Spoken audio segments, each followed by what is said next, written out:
So one of the stories that I know has got many of you talking over the last few months is, of course, the story of Stephen Yaxley Lennon, who most of you will know as Tommy Robinson. We're all familiar with this story by now. He was sentenced for contempt of court.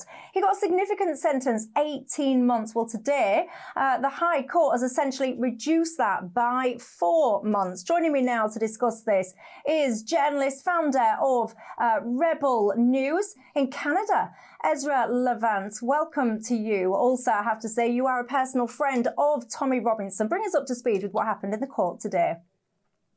Sure. Today, Tommy Robinson did something called purging his contempt. That's a unique phrase in the law. He basically, and through his lawyers, said, Your Honor, I was wrong. I'm going to take down the offending video that violated the court order. I'm going to ask everyone else on the internet who's uploaded it to take it down, and I'm going to promise not to violate court orders again. Really, in a contempt of court case, the judge just wants to know that you're obedient and submissive to the rule of law. And by the way, Tommy Robinson pled guilty when he came back to the UK. He was in Spain. He flew back to the UK to face justice. He didn't try and run, and he said, Guilty, Your Honor. He didn't contest it.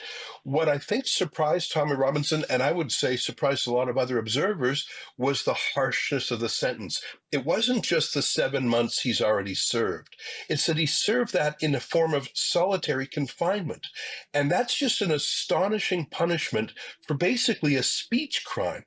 And when you look at the other speech crimes being meted out, including the case of Lucy Connolly, I think there's a disturbing trend that the UK is moving away from its historic role as the fountain of freedom of speech in the West.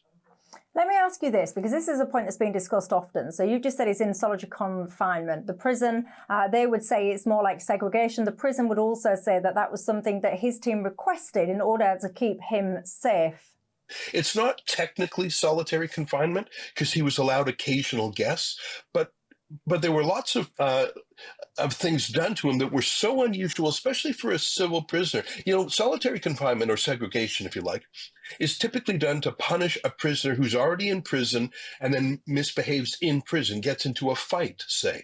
Tommy Robinson was put there not on his own accord, but by the prison governor, allegedly to protect him. But that's such a harsh way to live, to be put in a hole in his cell 22, 23 hours a day. That's my point. I don't think Tommy Robinson was trying to evade punishment. Like I say, he came back to England, he pled guilty.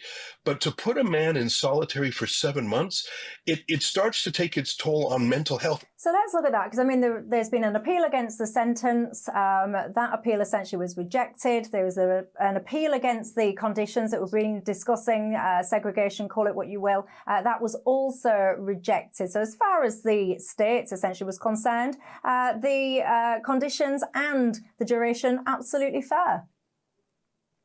You're right. It's been very frustrating. And I've known Tommy for years. He actually briefly worked for Rebel News.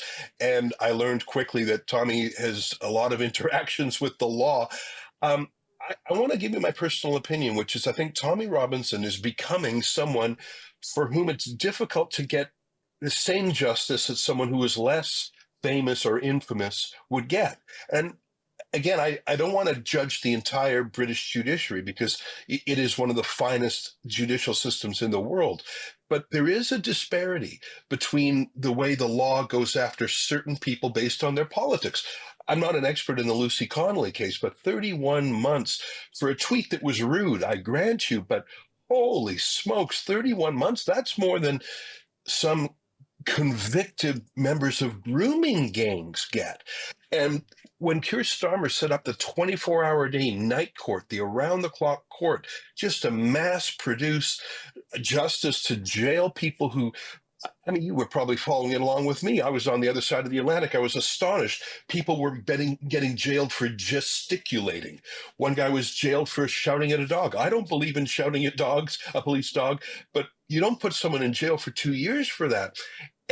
And it just seemed to me that the justice in the UK, justice has got to be blind. It's got to be the same for a Labour Party person or a Conservative or a Reform or someone on the right or someone on the left or a Christian or a Muslim. Justice, that's why the symbol of justice is the lady with the blindfold on her eyes. But I fear that it's getting to the point where Tommy Robinson may not be able to get fair justice in the UK because he's become such a legal pariah.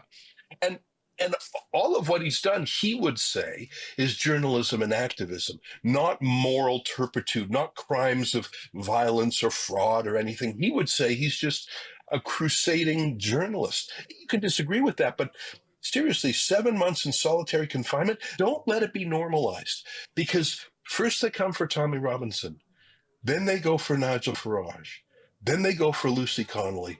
And who's next? It's easier to fight censorship in the first ditch than in the last ditch, even if you don't like Tommy Robinson, even if you think he's a hooligan and foul, fine. But remember, the precedent you're setting with him will come back to bite you. That's the nature of the law.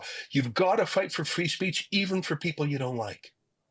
Yeah, I mean, I've got to say, if Keir Starmer was here, he would say, or people in his government, they would push back and say, well, hold on a second, because Tommy Robinson, he pled guilty. He knew that he shouldn't be repeating the claims. They'd lost a liable case there. So they would say there's a difference between free speech and repeating lies would be their pushback.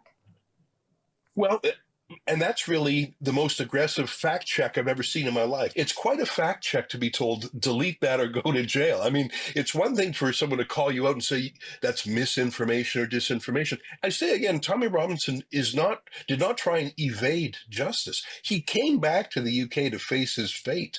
I think he just didn't realize what 7 months of solitary does to you, not just physically, but mentally. He was having serious mental health issues that were deteriorating, and an independent psychologist wrote a testimony to the court to that effect. I just want to say this as the biggest Anglophile you'll ever meet, as someone who loves the United Kingdom so very much. You don't want to become known as a place where people get sent to prison for months or years for word crimes, for thought crimes. It was your son of Britain, George Orwell, who wrote about that authoritarian past. You've got such a history, a legacy, a heritage of free speech, and I just see it slipping away. And it comes slowly at first, but then suddenly it gets quickly. I don't know. It just makes me a little bit sad. I'm not here to say that Tommy Robinson is Snow White. He pled guilty, but it should never be normalized to send someone to prison for 31 months for a tweet. That should not be normal. Interesting stuff. That's Ezra Levant there, the founder of Rebel Media. Thank you for your time and for your thoughts this evening. Thank you.